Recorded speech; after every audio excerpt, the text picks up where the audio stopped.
नमस्कार, आप देख रहे हैं हल्ला बोल। मैं हूं गौरव सावंत। केंद्रीय गृह मंत्री अमित शाह के बाद आज उत्तर प्रदेश के मुख्यमंत्री योगी आदित्यनाथ ने भी कैराना का राग छेड़ा। जहां अमित शाह ने कहा था कि कैराना पलायन के बारे में सुनकर उनका खून खौलता है, वहीं योगी आदित्यनाथ ने दो टूक कह दिया, जो सुरक्षा में सेंध लगाएगा उसे किस लोक की यात्रा कराई जाएगी वो खुद ही जान ले। इसी पर है आज का हल्ला बोल। सत्ता का ताला, कैराना की कुंजी। हमारे साथ कई खास मेहमान भी जुड़ेंगे, लेकिन पहले कैराना से यह विशेष रिपोर्ट।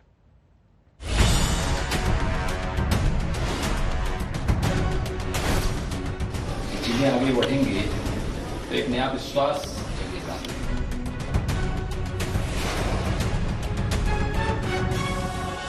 पश्चिमी यूपी में कैराना का ये वही हिंदू परिवार है जिसे 2016 में पलायन के लिए मजबूर होना पड़ा था।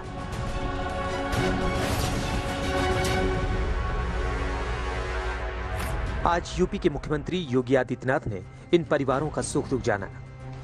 जो पिछली सरकारों के राजनीतिक अपराधीकरण के शिकार हुए थे, उसमें से ज्यादातर परिवार वापस आ चुके हैं।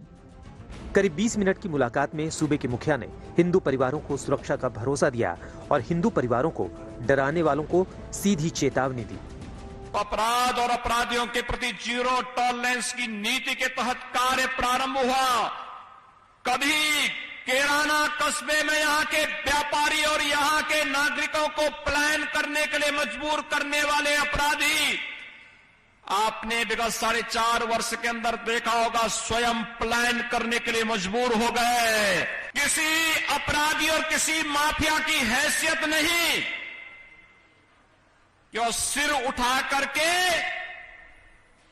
सड़कों पर चल सके। धमकी की बात तो दूर, कोई हमारी अस्मिता को ठेस पहुंचाने का प्रयास करेगा, बहन बेटियों की इज्जत के साथ खिलवाड़ करेगा, निर्दोष व्यापारियों का उत्पीड़न करेगा, अराजकता की स्थिति पैदा करेगा, दंगा भड़काने का प्रयास करेगा, तो उसकी आने वाली कई पीढ़ियां भूल जाएंगी फिर कि कैसे दंगा होता है और कैसे सुरक्षा के साथ खिलवाड़ होता है।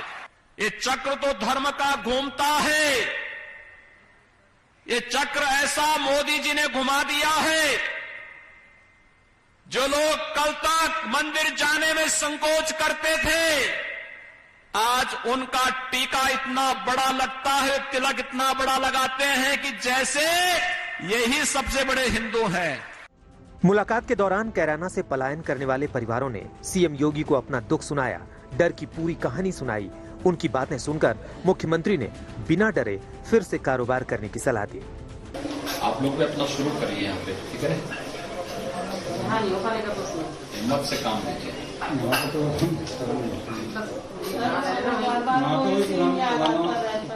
देखिए, पुरानी चीजों को, व्यक्ति को, ठीक है घटनाएं दुखद होती हैं, लेकिन व्यवस्थाएं परिवर्तनशील है। हमेशा दुखद घटना को भुलाना चाहिए और नई चीजों को आगे बढ़ाना चाहिए। कैराना में 4 हिंदू परिवारों का पलायन इतना बड़ा मुद्दा बन गया कि अब पूरे इलाके की सुरक्षा के लिए मुख्यमंत्री ने पीएसी बटालियन की आधारशिला रख दी। तैयार होने के बाद करीब 1300 जवान इसका हिस्सा होंगे। शायद तभी लोगों को भरोसा है कि अब पूरी तरह सुरक्षित है। हमें इतनी खुशियां हो नहीं सकती कभी भी। हमारा माहौल यहाँ का बिगड़ रहा था, संभल गया बिल्कुल। हम जीते थे जिस तरह जीव रहे ना दांतों के बीच में, ऐसे जीते थे, अब खुल के जीते हैं। तो आप यहाँ से छोड़ करके भी आप लोग चले गए थी, महिलाएं भी हमारे साथ? हाँ सुना है, मतलब यहाँ पे गए हाँ, लेकिन जो गए थे वो वापसी आ गए। कैराना में हिंदू परिवारों से मुलाकात के बाद योगी आदित्यनाथ ने अपने सियासी विरोधियों पर भी जोरदार वार किया। जिन लोगों के लिए वोट बैंक सर्वोपरि है, वे मुजफ्फरनगर के दंगाइयों को सम्मानित करते थे, वे कैराना के आतताइयों का सम्मान करते थे। कैराना पर बीजेपी एक बार फिर फोकस करेगी, ये उसी दिन साफ हो गया था जब सदस्यता अभियान की शुरुआत करने पहुंचे अमित शाह ने ये मुद्दा उठाया था। उत्तर प्रदेश और की कानून और व्यवस्था की स्थिति कैसी थी, मेरा तो खून खौल जाता था। पश्चिमी उत्तर प्रदेश से कैराना से पलायन शुरू हुआ था, यहां लखनऊ के हुक्मरानों का नींद नहीं उड़ता था। आज मैं कहने आया हूं, उत्तर प्रदेश के अंदर किसी की हिम्मत नहीं है पलायन करने की, पलायन कराने वालों का पलायन हो चुका। योगी के कैराना जाने को लेकर विपक्ष ने मोर्चा खोल दिया है, लेकिन यूपी के सीएम नहीं मानते कि कैराना बीजेपी के लिए चुनावी मुद्दा है। भाइयों बहनों, ये हमारे लिए राजनीतिक मुद्दा नहीं हो सकता है, ये हमारे लिए अस्मिता का मुद्दा है, आन वान और शान का मुद्दा है। आपको चूंकि हिंदू मुसलमान कराना है इस चुनाव को, आपके पास 70 लाख रोजगार देने के लिए नहीं है, महिलाओं को देने के लिए सम्मान नहीं है, किसानों को देने के लिए उनका बकाया नहीं है, इसलिए आप आज फिर से हिंदू मुसलमान करने लग गए। चुनाव आते ही इस तरीके की बातें आपसे अपेक्षित हैं, क्योंकि आप असलियत के मुद्दों पर चुनाव नहीं लड़ना चाहते। वैसे ये हकीकत है कि चुनावी नजरिए से बीजेपी का मिशन कैराना बेहद अहम है। यही वो मुद्दा है जिसके दम पर बीजेपी ने 2017 के चुनावों में लीड ले ली थी। कुमार कुणाल, कैराना, आज तक। प्रश्न यही, क्या लखनऊ का रास्ता पश्चिमी उत्तर प्रदेश के कैराना से होकर जाता है? विपक्ष योगी आदित्यनाथ सरकार पर हिंदू मुसलमान तनाव बढ़ाने का आरोप लगा रहा है। हल्ला बोल में आज हमारे साथ हैं बीजेपी सांसद और नेता डॉक्टर सुधांशु त्रिवेदी, एआईएमआईएम के नेता वारिस पठान, बीएसपी प्रवक्ता धर्मवीर चौधरी और मेहमान भी हमारे साथ जुड़ेंगे। हम आपको यह भी बता दें कि समाजवादी पार्टी को हमने आमंत्रित तो किया था, लेकिन कैराना के पलायन के मुद्दे पर समाजवादी पार्टी हमारे साथ यहां नहीं जुड़ रही है। डॉक्टर त्रिवेदी, पहला प्रश्न आप ही से। पहले गृह मंत्री अमित शाह का कैराना पर बयान, अब उत्तर प्रदेश के मुख्यमंत्री योगी आदित्यनाथ का बयान और कैराना जाना। क्या पश्चिमी उत्तर प्रदेश में जो विपक्ष का आरोप है कि किसान आपसे बेहद नाराज हैं, क्या कैराना के मुद्दे से वो नाराजगी आप दूर कर रहे हैं? क्या लखनऊ का रास्ता कैराना होकर जाता है? देखिए, भारतीय जनता पार्टी की सोच हर मामले में बहुत व्यापक है। हम 2 साल 5 साल की दृष्टि से नहीं सोचते, हम 200-500 साल की दृष्टि से सोचते हैं। इसे पश्चिमी उत्तर प्रदेश या कैराना से जोड़ना सर्वथा अनुचित है। कारण क्या है कि एक वृहद समस्या है। मैं एक दूसरी जगह का नाम बताता हूं गौरव जी। उस गांव का नाम है कोलतार, जिला है पेरम्बडूर और स्टेट है तमिलनाडु। क्या हुआ वहां? उस गांव में 70% आबादी मुस्लिमों की हो गई, तो उन्होंने कहा कि अब मंदिरों में पूजा अर्चना और घंटे बजने बंद हो जाने चाहिए, इससे हमारी धार्मिक भावना आहत होती है। और तमिलनाडु की सरकार पीछे हट गई। आखिर में मद्रास उच्च न्यायालय ने जब आदेश दिया और यह कहा कि यह पुलिस की ड्यूटी होगी कि मंदिर में पूजा यथावत चलती रहे। मैं पूछना चाहता हूं, कोई सेक्युलरिज्म का सूरमा चूं भी बोला था? तो कोलतार हो या कैराना, मानसिकता एक है। और इस मानसिकता में दुखद बात यह है कि यहां पर हिंदू मुस्लिम की बात नहीं है। मुस्लिम समाज में सिर्फ अपराधी तत्व को ही क्यों आगे बढ़ाना? अभी मैं आपके कांग्रेस के प्रवक्ता देख रहे थे, कह रहे थे विकास के मुद्दे और इन सारी चीजों पे बात नहीं होती। विकास पे तो जो हमने काम करके दिखाए वो अभूतपूर्व है। परंतु मैं ये भी कहना चाहता हूं, केवल विकास नहीं, उससे ज्यादा आवश्यकता होती है सुरक्षा की। मैं छोटा सा उदाहरण देना चाहता हूं। अभी हम लोगों ने 1 महीना पहले काबुल के दृश्य देखे। आपको पता, केवल 50-60 साल पहले काबुल में 1/3 आबादी हिंदुओं और मुसलमानों, हिंदुओं और सिखों की थी। यह बताइए, 1947 से पहले 75% आबादी हिंदू और सिखों की थी लाहौर में, और मोर देन 50% जो थे वो सिंध में, कराची में थे। और सबसे ज्यादा पढ़े लिखे, सबसे ज्यादा डेवलपमेंट ओरिएंटेड, सबसे ज्यादा बिजनेस एंटरप्रेन्योर 6 महीने में खत्म। 1990 में श्रीनगर में कश्मीरी पंडित सबसे पढ़ी लिखी डेवलपमेंट ओरिएंटेड कम्युनिटी, सबसे ज्यादा बिजनेस एंटरप्रेन्योर की कम्युनिटी 6 महीने में खत्म। मैं वही पूछना चाहता हूं गौरव जी, कोरोना का काल आया तो ये बताइए, हम अपनी अर्निंग और डेवलपमेंट और पढ़ाई और कमाई पे ध्यान दे रहे थे कि पहले ये कि मुंह पे मास्क रहे कि कोई वायरस ना अंदर आने पाए? और अगर खुदा न खास्ता अंदर आ जाए तो आपकी इम्यूनिटी इतनी स्ट्रांग हो कि इस वायरस को किल कर दे। पहली आवश्यकता थी सुरक्षा, ठीक, उसके बाद सारा डेवलपमेंट था। और कैराना एक उदाहरण है इस बात का। एक वाक्य कह दूं, कैराना एक उदाहरण है इस बात का कि इस देश की सुरक्षा के साथ किस प्रकार की राजनीति की जा रही है और किस स्तर तक समझौता किया जा रहा था आपराधिक तत्वों को वोट बैंक की राजनीति पे समर्थन देने का। ठीक, वारिस पठान, उत्तर दीजिए। अमित शाह जी ने यह विषय को उठाया। ठीक, उत्तर दीजिए इस बात का कैराना के लोगों की भी बात सुनिए। आपने सुधांशु त्रिवेदी को सुना, कैराना के लोगों की बात सुनिए। कैमरा पर कह रहे हैं पहले डर लगता था, सूर्यास्त के बाद घर से नहीं निकलते थे। मुकीम काला का नाम लेकर लोग कह रहे हैं कि धर्म विशेष के लोग डराते धमकाते थे। योगी आदित्यनाथ ने क्या गलत कहा कि अगर पीड़ित हिंदू है तो उससे मिलना गुनाह नहीं है? देखिए गौरव साहब, योगी टोटली फेल हो चुके हैं as the CM of Uttar Pradesh. 4.25 साल उन्होंने कुछ काम नहीं किया सिवा उत्तर प्रदेश में नाम बदलने के। आज लोग उनसे सवाल कर रहे हैं। उत्तर प्रदेश में क्राइम रेट इतना बढ़ चुका है, महिलाओं को बाहर निकलने में आपत्ति आ रही है। और ये मैं नहीं कह रहा हूं, आंकड़े हैं। योगी को अगर पूछ लो कि आप बता दो कि आपने 4.25 साल के कार्यालय के अंदर 10 कोई बड़े काम किए हो, तो उनको नहीं मिलेंगे। कौन से काम दिखा सकते हैं? इसलिए अब उनके पास क्या आ गया, भाजपा 2 से 360 क्रॉस कर दिए। काय पे? सिर्फ गाय, गंगा, दंगा, मंदिर, ये हिंदू मुस्लिम, इनके पास और कोई बात है नहीं। ये पोलराइजेशन की राजनीति में मान रहे, अपीसमेंट की राजनीति कर रहे हैं। आज योगी ने कैराना में जाकर भाषण दिया, उन्होंने कहा मुजफ्फरनगर के दंगों के बारे में भी। उनका यह कहना है कि मुजफ्फरनगर के दंगे देश की आन बान शान के खिलाफ है। आप दंगों को देश की आन बान शान के साथ जोड़ रहे हैं। अरे आपने संविधान की शपथ ली है, संविधान की शपथ लेकर उत्तर प्रदेश के चीफ मिनिस्टर बने हुए हैं। मैं आपको बताऊं गौरव साहब, आजादी के बाद सबसे ज्यादा जो लोग अपने घर से बेघर हुए, 50,000 से ज्यादा, वो मुजफ्फरनगर दंगों के टाइम में हुए। 77 लोगों के ऊपर से योगी सरकार ने मुकदमे वापस ले लिए, जबकि इनकी सरकार को तो उन पे मुकदमे चढ़ाने चाहिए थे कि जिन्होंने ये दंगे कराए, जिन्होंने लोगों की जानें ली, उनके खिलाफ कोई मुकदमा नहीं, कुछ नहीं। और ये आन बान शान की बात करें, बड़े अफसोस की बात है। सुधांशु जी यहां पर बैठे हुए, मैं उनसे पूछना चाहता हूं, क्या उत्तर प्रदेश का चुनाव आ रहा है उसके पहले ही इनको कैराना दिखा? 2017 के पहले भी मैं आपको एक रिपोर्ट है जिसमें डीजी जो थे वहां के, उन्होंने एडमिनिस्ट्रेशन को रिपोर्ट जो दिया था उसमें उन्होंने खुला लिखा है, डीजी का नाम था राघव, डीआईजी राघव साहब। उन्होंने लिखा था मेरठ से जो रिपोर्ट दिया था उसमें कि वहां पर 100 से ज्यादा मुसलमानों ने भी अपने घर छोड़ दिए थे क्योंकि वहां पर लॉ एंड ऑर्डर प्रॉब्लम था। योगी ने उनके बारे में तो बात नहीं की।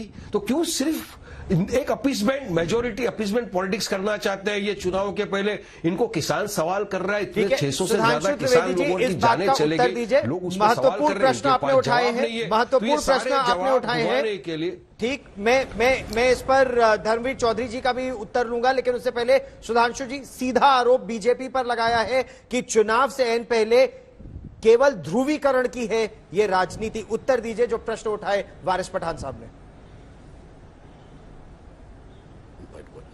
वैसे तो देखिए Gaurav ji, on the lighter note, ये 15 करोड़ बनाम 100 करोड़ और 15 मिनट के लिए पुलिस हटा लो वाली पार्टी वालों को कोई सवाल पूछने का नैतिक अधिकार नहीं, परंतु फिर भी सवाल पूछा है तो मैं उसका बाकायदा जवाब देता हूं।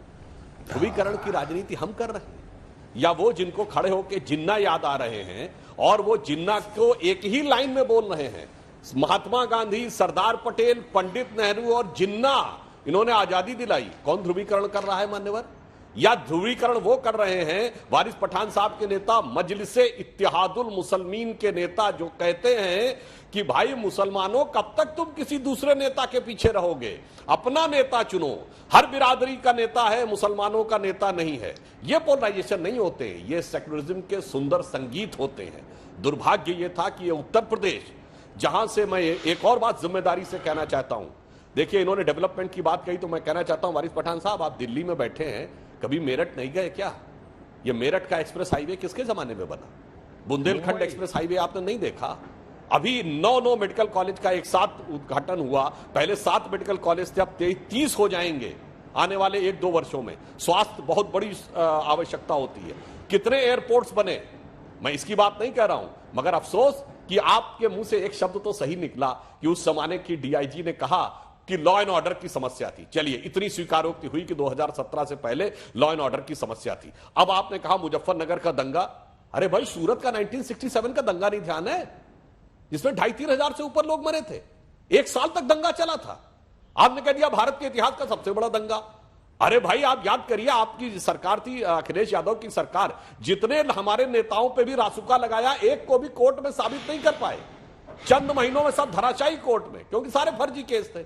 और मुजफ्फरनगर का दंगा इकलौता दंगा था एक मामले में, वारिस पठान साहब आप सही बोले, भारत के इतिहास का इकलौता दंगा था जब प्रदेश की सरकार ने कहा कि एक ही समुदाय को मुआवजा देंगे, यानी सिर्फ मुस्लिमों को मुआवजा देंगे। हाई कोर्ट की फटकार लगी कि आप दंगा पीड़ितों में भेद नहीं कर सकते, तब जाके उत्तर प्रदेश की सरकार को झुकना पड़ा। इसलिए मैं कहना चाहता हूं कि जो लोग इस प्रकार की बात उठाते हैं, अच्छा ये बताइए, ये जैसे आपके नेता तो कहते हैं चलो भाई मुसलमानों एक हो जाओ, अखिलेश जी की पार्टी के नेता मुलायम सिंह कहते थे मैं इससे ज्यादा क्या कर सकता था मुसलमानों के लिए कि मैंने गोली चलवा के 16 हिंदू मरवा दिए थे, अयोध्या में मरवा दिए थे, मर गए नहीं, और 40 मर जाते तो गम नहीं था। अभी देखिए धर्मवीर चौधरी जी बैठे, इनकी पार्टी की नेता मायावती जी ने 2017 में क्या बोला था, मुस्लिम समुदाय अपना वोट बर्बाद न करे, हमने 3 कम 100 यानी 97 टिकट दिए हैं, उनसे कह रहे हो मुस्लिम समुदाय अपना वोट बर्बाद न करे, मुझे ही वोट दे।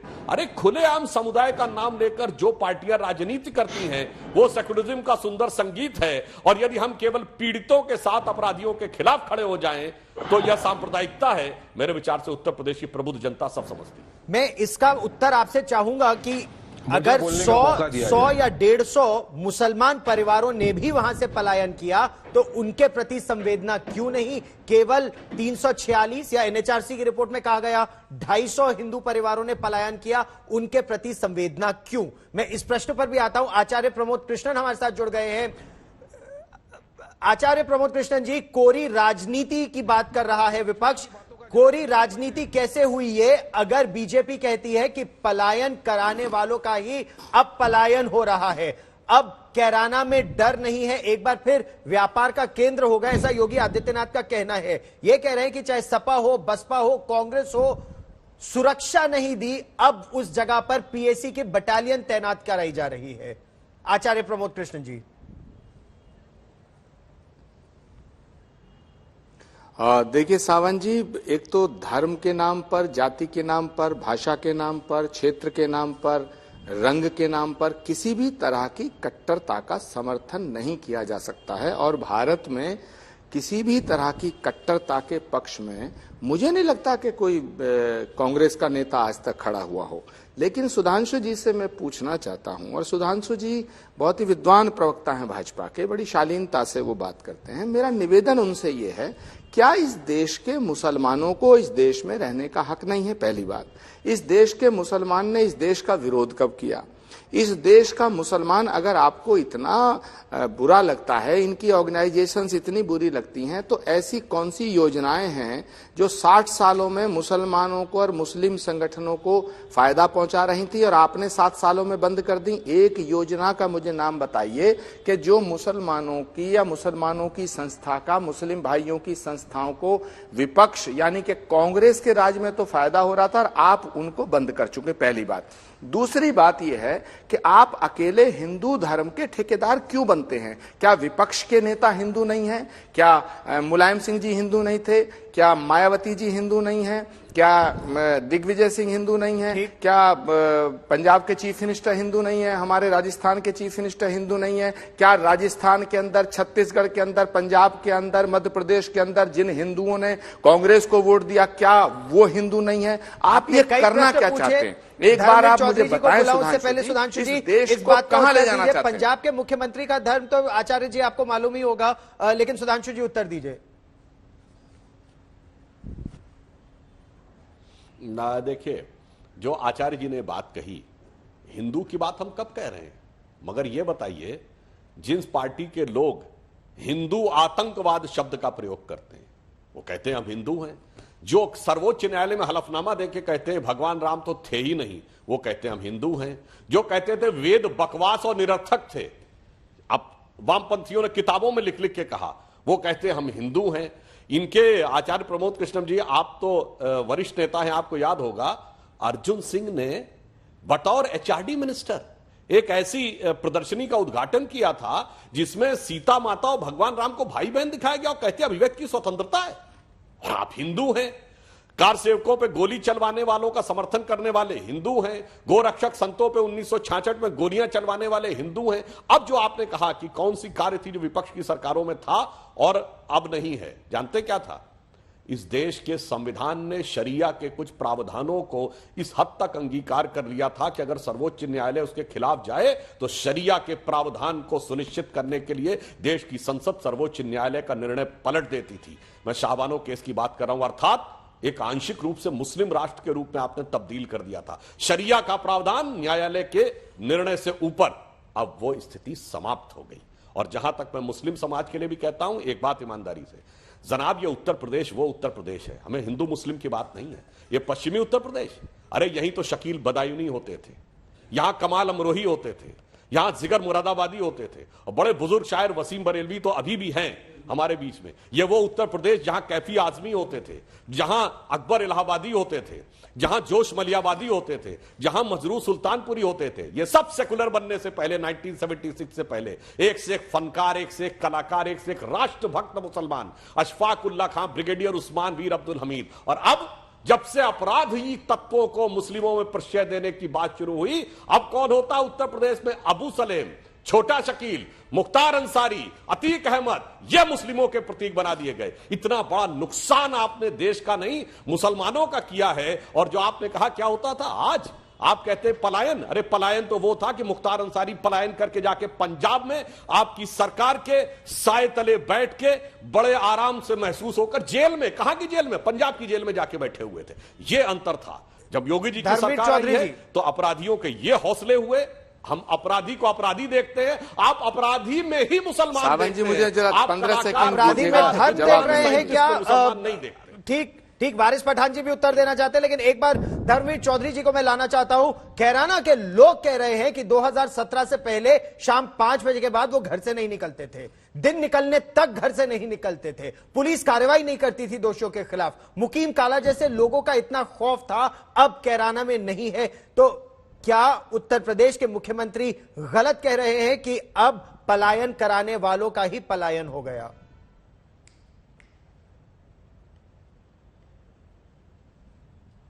गौरव जी, ये बीजेपी आरएसएस के मुंह से अगर आप छह शब्द छीन लें तो इनकी बोलती बंद हो जाएगी, इनकी जुबान पर ताले लग जाएंगे।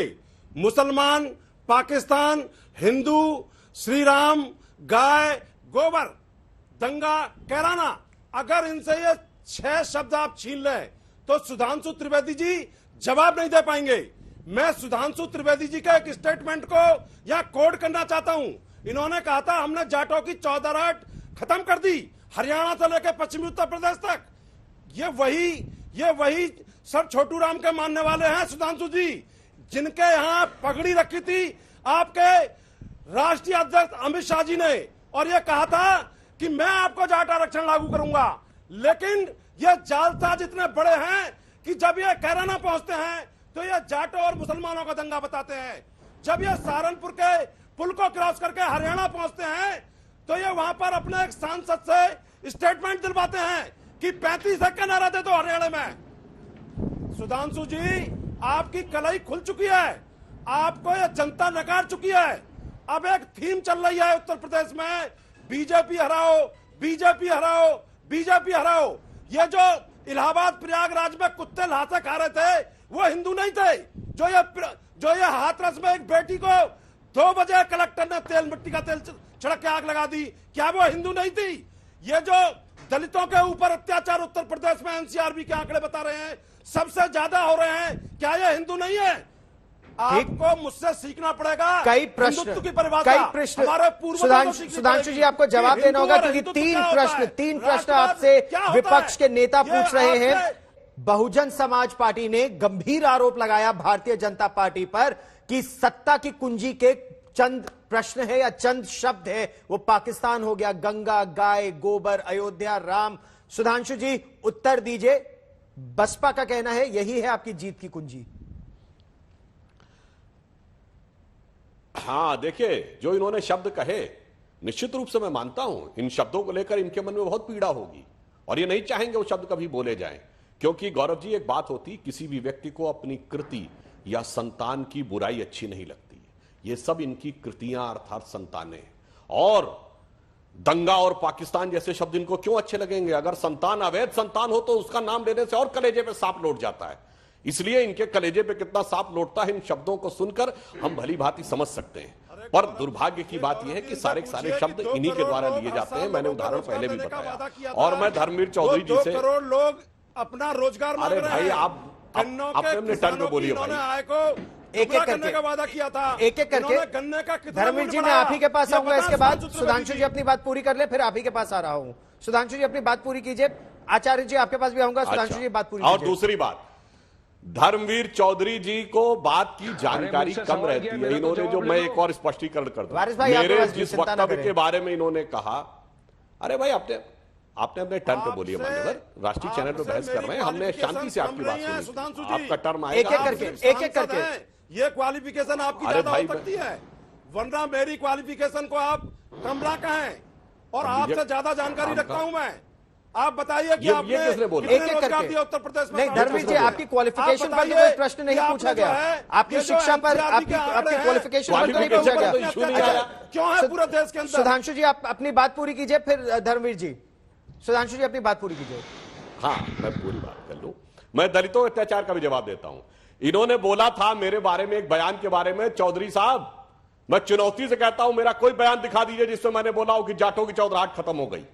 हकीकत में वो बयान जानते हैं क्या था? वो 2019 के लोकसभा चुनाव के बाद एक प्राइवेट टीवी चैनल के ऊपर एक बहस का कार्यक्रम था, जिसमें संदर्भ यह था कि उत्तर भारत से दक्षिण भारत तक जितने परिवार के लोग थे सब चुनाव हारे। जिसमें मैंने महबूबा मुफ्ती से लेके, हुड्डा परिवार से लेके, अखिलेश यादव के परिवार से लेके, तेलुगु देशम के नेता से लेके, टीआरएस की बेटी हारने तक, राहुल गांधी के हारने तक बोला था। और मैंने कहा था पश्चिमी उत्तर प्रदेश में भी दोनों चौधरी, यानी स्वर्गीय अजीत सिंह और चौधरी जयंत चौधरी दोनों चुनाव हारे थे। दोनों चौधरियों की चौधराहट खत्म हुई। क्या संदर्भ होता है और क्या निकाल के अपने हिसाब से चीजों को इंटरप्रेट करने की कोशिश करते हैं, यही है समाज में वैमनस्य पैदा करने की राजनीति। अब मैं इसके ऊपर आता हूं। जनाब, जो आपने बात कही रोजगार देने की बात, विकास की बात, तो आज ये बताइए कि उत्तर प्रदेश में, मैं सिर्फ एक छोटी सी बात कह रहा हूं, डिफेंस कॉरिडोर इससे पहले कभी बना था?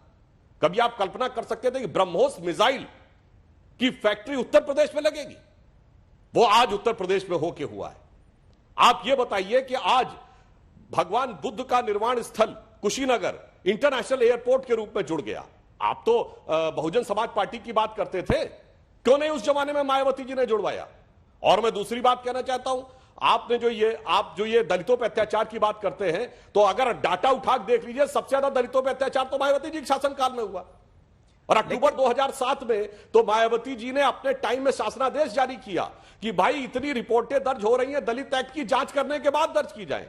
तो या तो ये मान लीजिए सबसे ज्यादा अत्याचार आपके जमाने में हो रहे थे, या ये मान लीजिए आपके जमाने में फर्जी रिपोर्ट जारी हो रही थी। तालिबानीकरण की भी बात की आज योगी आदित्यनाथ ने। मैं आज के परिप्रेक्ष्य में एक बार फिर आता हूं। और वारिस पठान जी, तालिबानीकरण को नहीं स्वीकार किया जाएगा। बार बार यह भी जिक्र किया कि धारा 370 हटाई नरेंद्र मोदी सरकार ने, ट्रिपल तलाक खत्म किया, मध्य युग में भारत नहीं जाएगा, यह बार बार योगी आदित्यनाथ ये कह रहे थे। क्या यह ध्रुवीकरण है या विकास है? देखिए सुधांशु जी की मैं बात, देखिए विकास तो दूर दूर तक है नहीं, सिर्फ और सिर्फ ध्रुवीकरण है। सुधांशु जी ने बहुत सारी बातें की, मैं उनकी बातों का जवाब देना चाहता हूं। सुधांशु जी ने कहा कि मुझे बोलने का अधिकार ही नहीं है। मैं तो हमेशा से कहता हूं कि लोग संविधान को मानते ही नहीं। संविधान ने जितना अधिकार मुझे दिया है उतना ही अधिकार नरेंद्र मोदी का भी, उतना ही अधिकार सुधांशु त्रिवेदी जी का है। अब अगर इसी तरह की थ्योरी देखने जाए तो उनका क्या करेंगे सुधांशु जी? जिन्होंने कहा था देश के गद्दारों को गोली मारो, सालों को रामजादे हरामजादे, उनको तो देश में रहने का अधिकार नहीं है। आपने तो एक को सांसद बना दिया जो बम ब्लास्ट की आरोपी थी। तो आप तो बिल्कुल ध्रुवीकरण के अंदर मार रहे मास्टर है आप तो। वो लोग उसके अंदर, आपने दूसरी बात करी जिन्ना की, पाकिस्तान से वारिस पठान जी अपना पक्ष रख ले, फिर आप ही के पास आऊंगा। मेरे तो फोर फादर पाकिस्तान गए नहीं ना, अडवाणी मेरे, एक मिनट सुनिए ये खुद मेरे, कौन बोल रहा है बीच में? अरे सर अपना टर्न है तब बोलिए, जरा मुझे बोलने दीजिए साहब, मुझे बोलने दीजिए, मेरा टर्न है, मैं बोल रहा हूँ। मेरे पिताजी और मैं तो पाकिस्तान गए नहीं, अडवाणी जी गए थे जिन्ना की मजार के ऊपर, वहां पे तारीफ करके आए उनकी। बात नंबर 2, अरे सुनिए सर, मेरा टर्न है, वारिस पठान नाम मेरा है। आपको इतना अच्छा अगर मेरा नाम लगता है आप रख सकते हैं, मेरी मोनोपोली नहीं है नाम के ऊपर। मैं सुधांशु जी की बात का जवाब देना चाहता हूं। जिन्ना से सबसे ज्यादा मोहब्बत तो इनको है, और मैं क्यों जिन्ना की बात करूं सुधांशु जी, मैं तो जिन्ना की टू नेशन थ्योरी को ठुकरा के मेरे महान भारत देश में बाय बर्थ और बाय चॉइस रह रहा हूं और आपसे नजरे से नजरें मिलाकर डिबेट कर रहा हूं। बात नंबर 3 उत्तर प्रदेश की करेंगे। लखीमपुर के मैटर में आज ही सुप्रीम कोर्ट ने फटकार लगाई है उत्तर प्रदेश सरकार को कि जिस तरह से जांच चलनी चाहिए थी उस तरह से जांच नहीं चल रही है।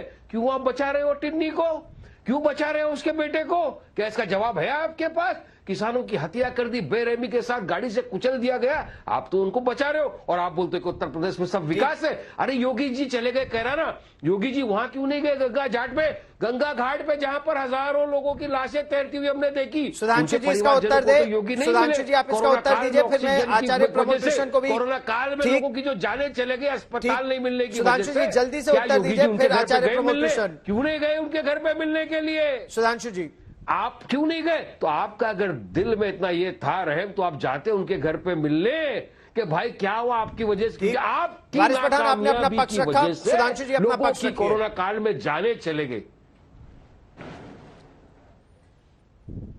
ना। देखिए आप अरे पक्ष तो सिर्फ सुधांशु जी रख रहे हैं, हम लोग तो सिर्फ 2 मिनट बोल रहे हैं। उत्तर दे। अरे देखिए वारिस पठान जी मतलब जिन्ना से लेके लखीमपुर से लेके कोरोना से लेके सारी चीजों पे चले आए, मगर हमारे उठाए गए किसी प्रश्न का उत्तर नहीं दिया। मैंने तो पहले ही कहा था भाई इनकी पार्टी क्या उत्तर दे। वारिस पठान साहब से पूछ लीजिए, गणपत बप्पा मौर्य बोलने पे माफी मांग चुके हैं और सेक्युलरिज्म के सूरमा है। 15 मिनट के लिए हटाने वाले बयान के बाद आज तक अपने उस सांसद पे कार्रवाई नहीं की। कानूनी कार्रवाई चल रही है, पार्टी ने निष्कासित नहीं किया और उसके बाद वो आके भाषण देते हैं। अच्छा अब अरे इधर उधर की बात नहीं कर रहा हूं, अब मैं जवाब दे रहा हूं, अब मैं लखीमपुर की भी बात जवाब दे रहा हूं। क्यों नहीं मैं अरे भाई जो कहते हैं 15 मिनट के लिए पुलिस हटा लो वो रहबरी की बात लखीमपुर अरे गजब है भाई, लखीमपुर जो 15 मिनट के लिए पुलिस हटा लो की बात करते हैं वो रहबरी के रहनुमा बने हुए।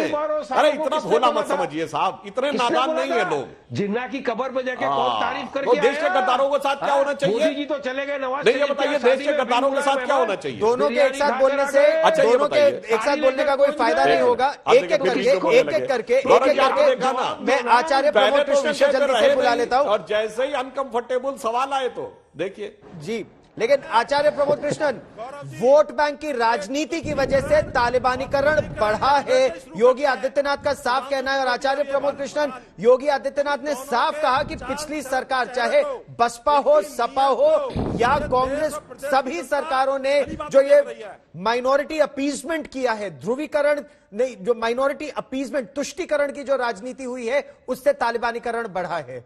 आचार्य प्रमोद कृष्णन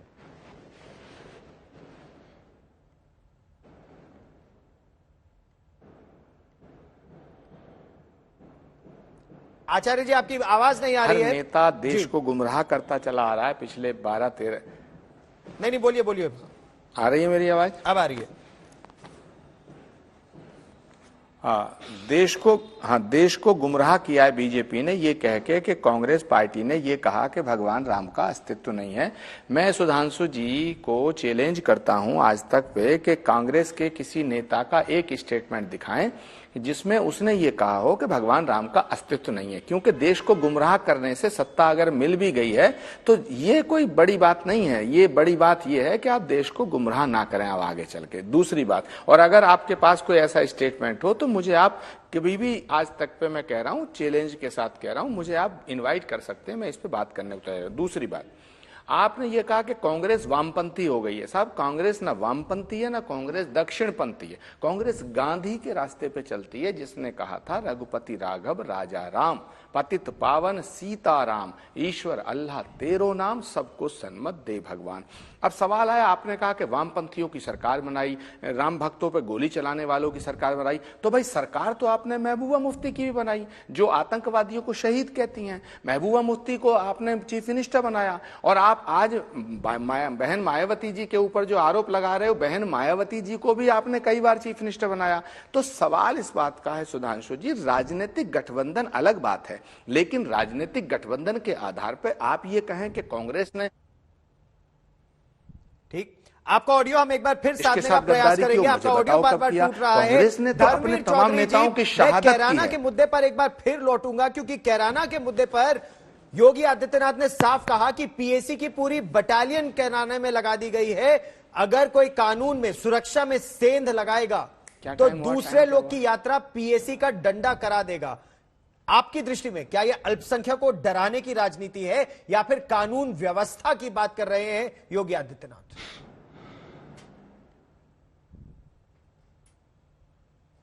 देखिए गौरव जी, इस प्रदेश में कानून व्यवस्था तार तार हो चुकी है। ये मैं नहीं कह रहा हूं, ये माननीय सुप्रीम कोर्ट और इलाहाबाद हाई कोर्ट की टिप्पणी कई बार आ चुकी है कि प्रदेश में जंगल राज चल रहा है। आज एनसीआरबी के आंकड़े क्या कहते हैं, ये पूरा देश जानता है, पूरा प्रदेश जानता है। इस प्रदेश में कोई लॉ एंड ऑर्डर किसी का याद किया जाता है तो वो आदरणीय बहन कुमारी मायावती जी का, चाहे वो डेवलपमेंट हो तो इस प्रदेश में जो आचार्य जी अभी आ रही है, बीच में कट रही के रूप में हमने यमुना एक्सप्रेस में दिया, फार्मूला नंबर रेस 1 दी, हमने लखनऊ का डेवलपमेंट ऐतिहासिक किया, हमने 300 करोड़ रुपए अयोध्या के लिए रिलीज किए, जिस पैड़ी पर, राम की पैड़ी पर योगी आदित्यनाथ जी ने दिए जलाए थे वो भी बहन जी के शासन पर लगा हुआ पत्थर था। तो ये डेवलपमेंट हो, लॉ एंड ऑर्डर हो, विकास हो, चाहे वो भयमुक्त समाज हो, कानून के द्वारा कानून का राज हो, वो बहुजन समाज पार्टी की नेता आदरणीय बहन कुमारी मायावती जी के शासन में ही संभव है। ये भय की बात करते हैं, ये समाजों को भय में रखना चाहते हैं, ये डराने का काम करते हैं। आज कैराना से एक पर्टिकुलर धर्म जाति के लोगों को डराने का काम किया गया।